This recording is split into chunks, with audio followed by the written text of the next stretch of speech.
Reitoras, reitores, eu sou Diogo Patriota, sou assessor jurídico da Abruk do CRUB e represento a Sociedade de Advocacia Patriota Dança Ferreira, advogados. Eu gostaria de trazer mais uma matéria para discussão, justamente o homeschooling ou o ensino domiciliar.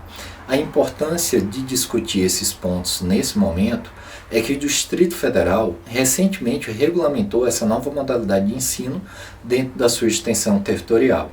Um método que me parece ser válido para a análise dessa matéria é a existência de comandos de escolarização ou comandos de desescolarização no país, seja na perspectiva sociocultural, na perspectiva constitucional e legal, assim como de natureza jurisprudencial.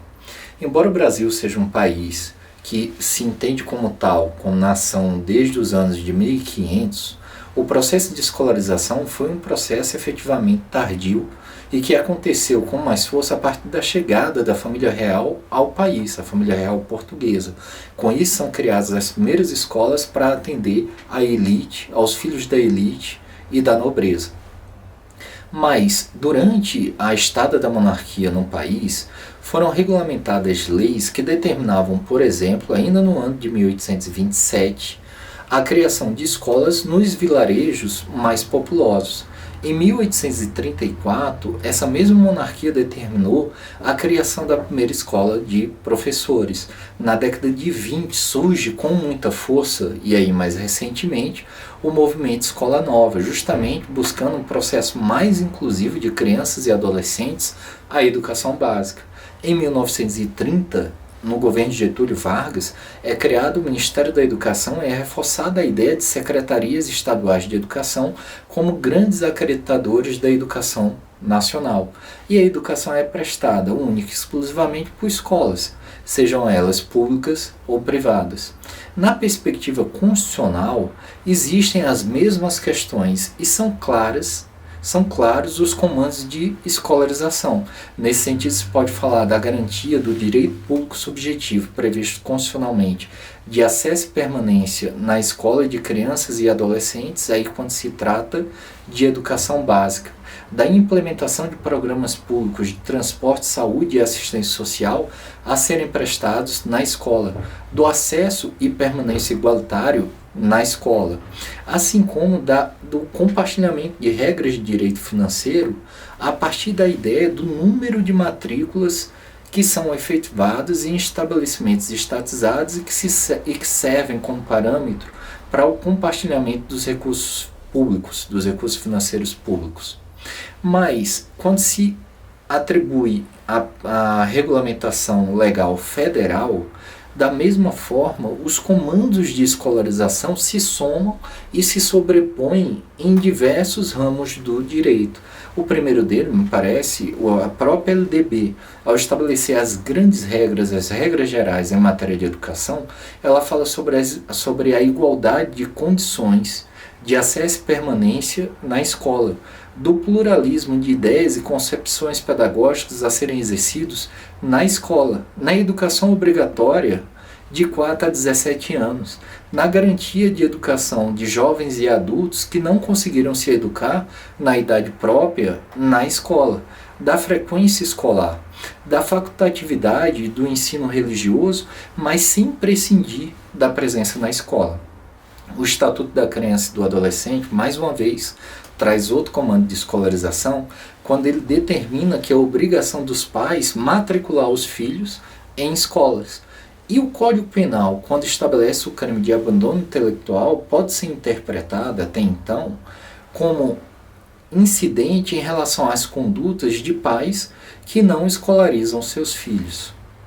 Vejam, existe um senso comum de que o ensino domiciliar ele é autorizado em todo o mundo. Porém, esse senso comum não me parece estar correto. Eu digo isso porque quando se faz a análise da jurisprudência internacional, existem diversos países que vedam essa prática. E aí eu posso citar países de primeiro mundo, como a Alemanha, a Espanha e a Turquia, na qual suas cortes constitucionais chegaram à conclusão que não há direito público subjetivo dos pais em escolher a educação escolar ou a educação domiciliar. No entanto, existem também outros países de primeiro mundo que a autorizam, como se pode citar aqui principalmente os Estados Unidos e a Bélgica. Mas veja que a jurisprudência da Suprema Corte Americana, ela vem cada vez mais restringindo essa possibilidade de ensino domiciliar e restaurando a ideia de que o ensino domiciliar é lícito, ele é constitucional, mas desde que ele tenha efetividade, que aquele aluno ele consiga ter boas aprovações nos testes de acuidade que são emitidos pelas autoridades públicas daquele país. Bem, quando se trata da jurisprudência nacional, o foco deve ser, nesse momento, o Supremo Tribunal Federal, que cumula a função de Corte Constitucional. E aí se pode citar diversos recursos extraordinários, assim como a ADI 17 e a ADPF 292, além da ADI 4167. Nesse conjunto de ação, se discutiu sobre a necessidade de acesso e permanência de crianças abaixo da idade escolar em creches e instituições de pré-escola, ou seja, um estudo institucionalizado, comando de escolarização. Quando o Supremo Tribunal Federal julgou a necessidade de criação do Piso Nacional de Professores, o FEIS, não só para resguardar o direito público subjetivo deles, mas alegando que isso era uma forma de fomentar o sistema educacional público escolar.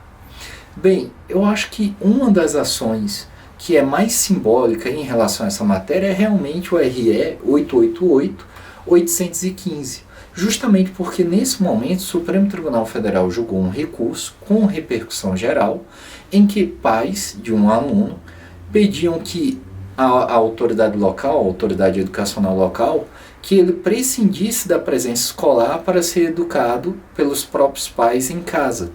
Veja que o Supremo Tribunal Federal, naquele momento, ele disse que não há direito público subjetivo ao ensino domiciliar por falta de previsão legal.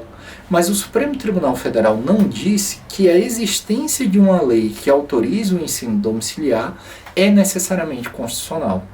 E eu acho que é justamente nessa conclusão que pende a matéria mais complexa em relação ao tema.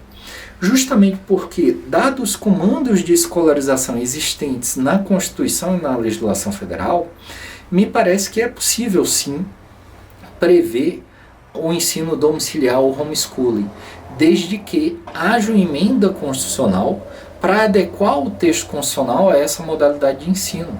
E digo mais, não se pode legislar por competência estadual nessa matéria, porque as normas estaduais estariam em contraposição à LDB, ao ECA e ao Código Penal.